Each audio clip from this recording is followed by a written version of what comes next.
श्री योगेंद्र राणा। माननीय अध्यक्ष जी, सबसे पहले तो मैं आपका बहुत बहुत आभार व्यक्त करता हूं, धन्यवाद करता हूं कि मुझे आपने 0 आवर्स में बोलने का मौका दिया। मैं माननीय मुख्यमंत्री श्रीमान नायब सैनी जी का भी बहुत बहुत आभार करता हूं और पूर्व मुख्यमंत्री श्रीमान मनोहर लाल जी का, जिन्होंने पूरे हरियाणा को समान विकास जो कराया है 90 की 90 विधानसभाओं में, उसमें असंध विधानसभा में भी लगातार विकास की ब्याह बह रही है। और मैं पिछले 11 वर्षों में जितना विकास हुआ है उससे पहले की सरकारों में हरियाणा में इतना विकास कहीं नहीं हुआ।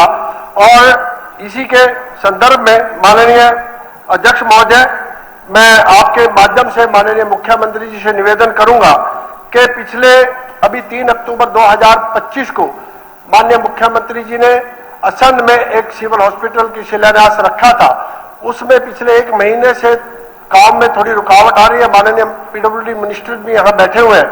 मेरा इनसे भी अनुरोध है कि जो एक कंपनी है प्रेरणा रियल टेक प्राइवेट लिमिटेड, उनको एक बार बोल के यदि उस काम में गति आए तो निश्चित रूप से जो समय सीमा है वो समय सीमा पर वो हॉस्पिटल बने, जिससे वहां के लोगों को सुविधा मिल सके। दूसरा, माननीय अध्यक्ष महोदय, उपलाना में पीएचसी बनी हुई है, बहुत पुरानी है। 2 जुलाई 2025 को वो पीडब्ल्यूडी द्वारा उसको कंडम घोषित कर दिया गया है।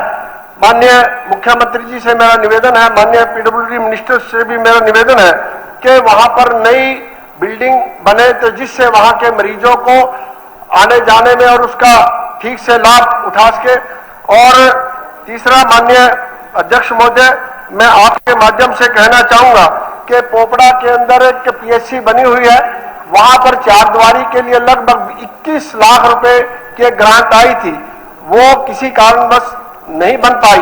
तो उस यदि वो दोबारा से यदि वो ग्रांट एक बार एलोकेट हो जाए तो वो 4 दीवारी समय पर बन जाए।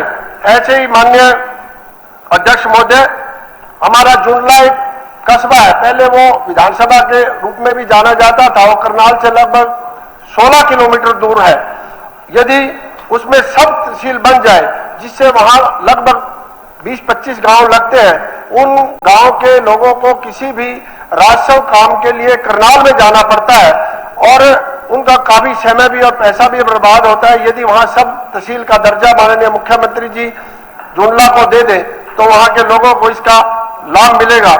माननीय अध्यक्ष महोदय, मैं आपके माध्यम से ये बात माननीय मुख्यमंत्री जी से निवेदन करना चाहूंगा कि करनाल, असंध और जींद रोड, जिसका के डेली का यातायात का जो वाहन आते जाते हैं 13 से 14 हजार का जो पीछे सर्वे हुआ था रोज आते हैं, और 152D और Jammu Delhi Katra highway express highway होने की वजह से वहां जो बड़े बड़े वाहन है वहां से गुजरते हैं, कुछ ना कुछ एक्सीडेंट होने का अंदेशा बना रहता है।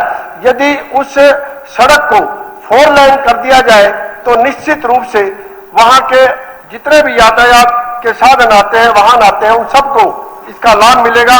ऐसे ही माननीय अध्यक्ष महोदय, मैं आपके माध्यम से कहना चाहूंगा, हमारे हल्के में 12-13 गांव ऐसे हैं जिसमें एसी पाइपलाइन लगी हुई है, वो सीमेंट की पाइपलाइन है, बहुत पुरानी हो चुकी है, कहीं ना कहीं लीकेज रहती है। यदि उसमें अब डीआई पाइपलाइन लग जाए, माननीय मंत्री जी यहाँ बैठे हुए हैं, उनसे मैं निवेदन करूंगा कि लोगों को स्वच्छ पानी मिल सके और ये लीकेज की समस्या का समाधान हो पाए। ऐसे ही माननीय अध्यक्ष महोदय, मैं आपके माध्यम से माननीय मुख्यमंत्री जी से निवेदन करना चाहूंगा, हमारे कृषि मंत्री जी भी यहाँ बैठे हुए हैं, असंध के अंदर एक विस्तार मंडी लगभग 4-5 साल पहले बनी थी और उसका अभी तक जो वहां पर दुकानें हैं उसकी अभी बोली नहीं हुई है। यदि वहां दुकानों की बोली हो जाए तो निश्चित रूप से वहां के व्यापारियों को और किसानों को भी बहुत लाभ मिलेगा, तो उसमें भी जल्दी से जल्दी उसकी बोली कराई जाए। ऐसे ही माननीय अध्यक्ष महोदय, मैं आपके माध्यम से माननीय मुख्यमंत्री जी से और खेल मंत्री जी से निवेदन करना चाहूंगा, जयसिंहपुर के अंदर एक 6 एकड़ में एक स्टेडियम बना हुआ है, उसमें एक इंडोर हॉल भी बना हुआ है, उसमें यदि इंस्ट्रूमेंट वगैरह आ जाए और उसके रख रखाव के लिए कोचेज और वहां पर जो अन्य जो साधन है यदि वो लग जाए तो निश्चित रूप से वहां के खिलाड़ियों का बड़ा फायदा होगा। ई लाइब्रेरी माननीय अध्यक्ष महोदय में कहना चाहूंगा, हमारे वहां पे बहुत से गांव में ई लाइब्रेरी बनी हुई है, वहां पे फर्नीचर है, लेकिन कहीं ना कहीं कंप्यूटर और किताबों की कमी है। यदि वो भी आ जाए तो बच्चों को लाभ होगा। धन्यवाद। निर्मल